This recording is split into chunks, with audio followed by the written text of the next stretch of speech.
क्या है मूसा, क्या आपसे बड़ा कोई आलिम है? मूसा अलैहिस्सलाम ने कहा नहीं, मुझसे बड़ा कोई आलिम नहीं। इस वक्त दुनिया में सबसे बड़ा आलिम मैं हूं। और हकीकत में मूसा अलैहिस्सलाम सबसे बड़े आलिम थे, मगर अल्लाह ताला को मूसा की ये बात पसंद नहीं है। ये आलिम की शान नहीं है कि सबसे बड़ा अपने आप को समझे। मूसा अलैहिस्सलाम का ये जुमला अल्लाह को पसंद नहीं आया।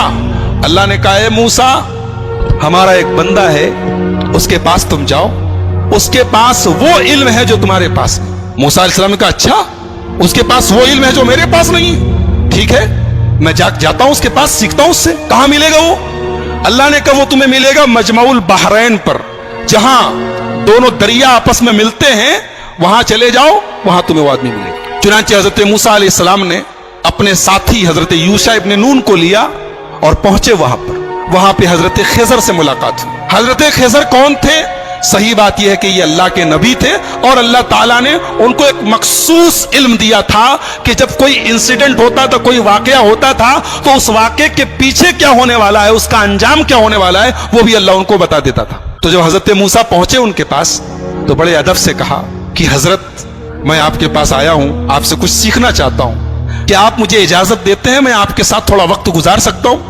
हजरत खिजर ने कहा कि देखो, मेरे साथ तुम वक्त गुजार नहीं पाओगे, इसलिए कि मैं बहुत सा काम ऐसा करूंगा जो तुम्हें समझ में नहीं आएगा, और तुम्हें समझ में नहीं आएगा, तुम पूछोगे, तुम बर्दाश्त नहीं करोगे, पूछोगे, और मेरे साथ तुम कोई बात पूछोगे तो मैं तुम्हें अपने साथ रख नहीं सकता। हजरत मूसा ने कहा घबराइए नहीं, मैं कुछ पूछूंगा नहीं आपसे, आप अपना काम कीजिए, मैं बस देखता रहूंगा चुपचाप। कहा ठीक है चलो। दोनों चले, दरिया में कश्ती जा रही थी, दोनों कश्ती पर बैठे। कश्ती पर जैसे बैठे, हजरत खिजर ने हथौड़ी निकाली और तख्ती का एक तख्ता तोड़ के निकालने लगे। हजरत मूसा ने कहा क्या कर रहे हैं आप? अरे कश्ती डूब जाएगी, सब मर जाएंगे, सबको डुबोना है क्या? कहा मैं बोला था कि तुम सब्र नहीं कर पाओगे, तुम बर्दाश्त नहीं कर पाओगे, बोलोगे जरूर। कहा कि अच्छा माफ कीजिए, मैं भूल गया था, अब कुछ नहीं पूछूंगा, अब आप जो करना हो कीजिए, मैं कुछ पूछूंगा नहीं। और आगे बढ़े, कश्ती से उतरे, एक गांव में पहुंचे। गांव में 15 साल का 16 साल का एक लड़का था, अच्छा खासा टहल रहा था। उसको हजरत खिजर ने पकड़ा, उसकी गर्दन घुमा दी, मर गया, वहीं पे मर गया। कहा रे अक़तल्त नफ्सन ज़किय्यतन बिग़ैरि नफ्स, एक मासूम बच्चे को मार डाला आपने। क़ाल अलम अक़ुल लक इन्नक लन तस्ततिय मय्य सब्रा, कहा कि मैं जानता तो तुम सब्र नहीं कर पाओगे मेरे साथ, तुम बर्दाश्त नहीं कर पाओगे। कहा अच्छा माफ कीजिए, अब आखिरी चांस दे दीजिए, अब अगर मैं कुछ पूछूंगा आप मुझे छोड़ दीजिए, आप अपने रास्ते में अपने रास्ते। कहा ठीक है। आगे पहुंचे, एक गांव में गए, एक बस्ती में गए, दोनों भूखे प्यासे थे। जब बस्ती में पहुंचे तो वो बस्ती जो थी वो कंजूसों की, बखीलों की बस्ती थी। ये दोनों पहुंचे, बोले हमें भूख लगी है, कुछ खाने को मिलेगा क्या? तो बस्ती वालों ने कहा कि तुम्हारे बाप का माल है कि चले आए और हम तुम लोगों को खाने पीने को देंगे, चलो जाओ यहां से। भगा दिया उन लोगों ने। यानी एक नंबर के बखील और कंजूस थे दोनों को, एक आदमी खाना खिलाने को तैयार नहीं। दोनों बेचारे भूखे प्यासे थके हारे गांव के एक मकान की दीवार के पास बैठे थे। अचानक दीवार गिरने लगी, हजरत खिजर खड़े हुए और अल्लाह ने उनको एक मखसूद ताकत दी थी। दीवार गिर रही थी, उन्होंने खड़े होकर दीवार को सीधा कर दिया। हालांकि वो अकेले एक आदमी के बस की चीज नहीं थी, लेकिन अल्लाह ने उनको पावर दिया था, उन्होंने खड़े होकर दीवार ठीक कर दी। मूसा अलैहिस्सलाम जलाली पैगंबर थे, पहले ही गुस्से में थे, उन लोगों ने खाना और पानी तक नहीं पूछा था, मेहमान नवाजी नहीं की थी। कहा कि आप बड़े खैरखा बनते हैं, बड़े दरिया दिल बनते हैं, उन लोगों ने पानी तक नहीं पूछा और आप चले, उनकी दीवार गिर रही थी, आपको ठीक करने की क्या जरूरत थी? आप पहले पैसा ले लेते, कुछ मुआवजा तय कर लेते। क़ाल हाज़ा फ़िराक़ु बैनी व बैनी, कहा कि ऐ मूसा, अब यहां से आप अपने रास्ते में अपने रास्ते। आपने कहा तो मैं बोलूंगा नहीं और आप हर जगह बोल दिए। अब मैं बताता हूं कि वो तीनों काम मैंने क्यों किया था। हम लोग जिस कश्ती में जा रहे थे, वो कश्ती कुछ गरीबों की कश्ती थी। कुछ गरीब लोग थे, वो बेचारे कश्ती पर चलाते थे, वही उनकी इनकम का जरिया थी। आगे एक जालिम बादशाह था। वो जालिम बादशाह जब कोई कश्ती देखता था, अगर कश्ती सही सलामत होती थी तो कश्ती को लूट लेता था, और अगर कश्ती दूर से ही ऐबदार नजर आती थी तो छोड़ देता था। मैंने तख्ता निकाल दिया ताकि वो जालिम बादशाह कश्ती को लूटे ना। और जो लड़का था जिसको मैंने गर्दन पकड़ के मार दिया था, उस लड़के के माँ बाप बहुत नेक थे, मोमिन थे, ईमान वाले थे, और वो लड़का आगे चल के अपने बाप का नाफरमान, अपनी माँ का नाफरमान और काफिर होने वाला था। तो मैंने अल्लाह के हुक्म से उसको खत्म कर दिया, और अल्लाह उस बच्चे के बदले उनको एक नेक बच्चा देगा जो उनकी आगे चल के ईमान वाला बनेगा और उनकी खिदमत करेगा। और जो दीवार मैंने ठीक कर दी थी, वो दरअसल जिस मकान की दीवार थी वो मकान 2 यतीम बच्चों का था।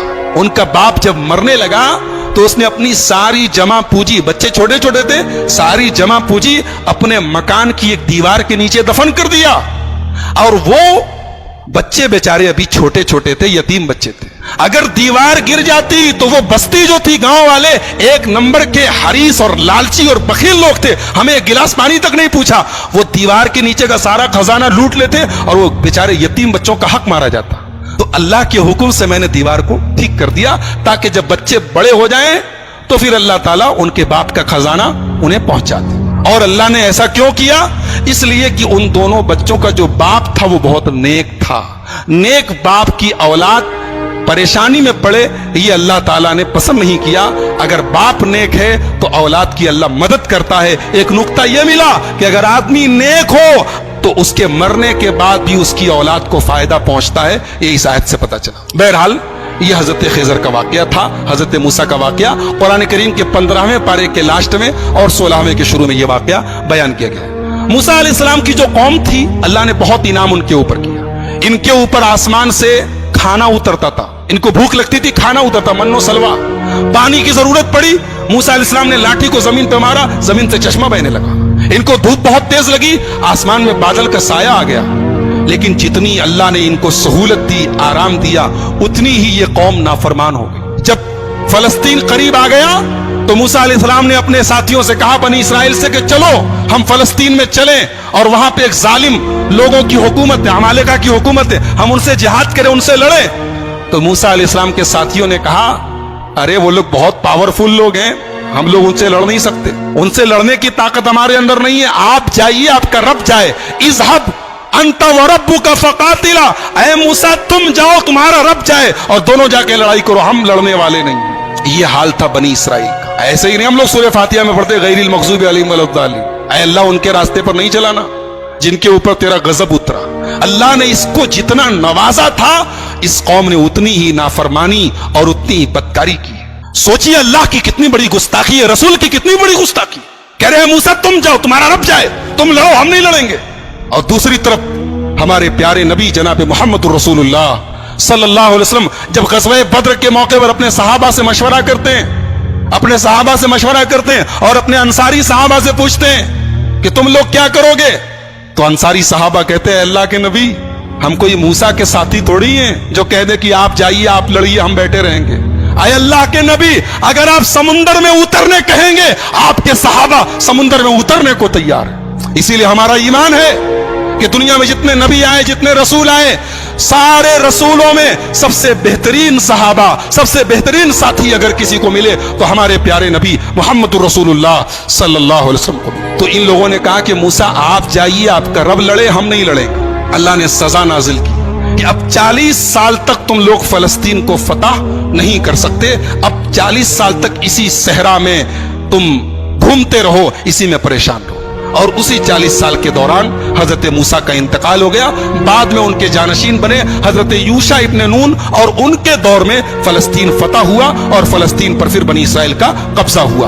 तो ये चूंकि हजरत मूसा की जिंदगी के बाद का वाकया है, इसलिए वो हमारी गुफ्तगू का टॉपिक नहीं है। हजरत मूसा की जिंदगी में हमारे लिए बहुत सारी इबरत और नसीहत है। सबसे बड़ा सबक ये है, जिसको अल्लाह रखे उसको कौन चखे, जिसको अल्लाह रखे उसको कौन चखे। मूसा अलैहिस्सलाम पानी में उनकी मां डाल देती है, लेकिन अल्लाह ने कैसे बचाया है। और फिरौन जो उनका दुश्मन था, उसके दरबार में अल्लाह ने उनको उनकी परवरिश करवाई है। और फिर अल्लाह ने उस मौके पर जब मूसा की पूरी कौम, मूसा अलैहिस्सलाम की पूरी कौम कहती है कि हम पकड़ लिए जाएंगे, गिरफ्तार हो जाएंगे, लेकिन हजरत मूसा ने अल्लाह की जात पर ऐसा भरोसा और यकीन रखा कि अल्लाह ने उनके भरोसे की लाज रखी और समुंदर के अंदर, दरिया के अंदर रास्ता बना दिया। तो मेरे भाइयों, बहुत सारे सबक हैं, बहुत सारी इबरतें हैं, नसीहतें हैं। आइए हम अल्लाह से दुआ करें, अल्लाह ताला इस जलीलुल क़द्र पैगंबर की सीरत को हम सबको समझने की और इससे जो इबरतें नसीहतें हासिल हो रही हैं उन्हें अपनाने की तौफीक अता फरमाए। रब्बुल आलमीन हमें नबियों के वाक़यात को पढ़ने और सुनने की तौफीक अता फरमाए। रब्बुल आलमीन हमारी इस्लाह फरमाए। रब्बुल आलमीन आज के हमारे जमा होने को कबूल फरमाए। कहने और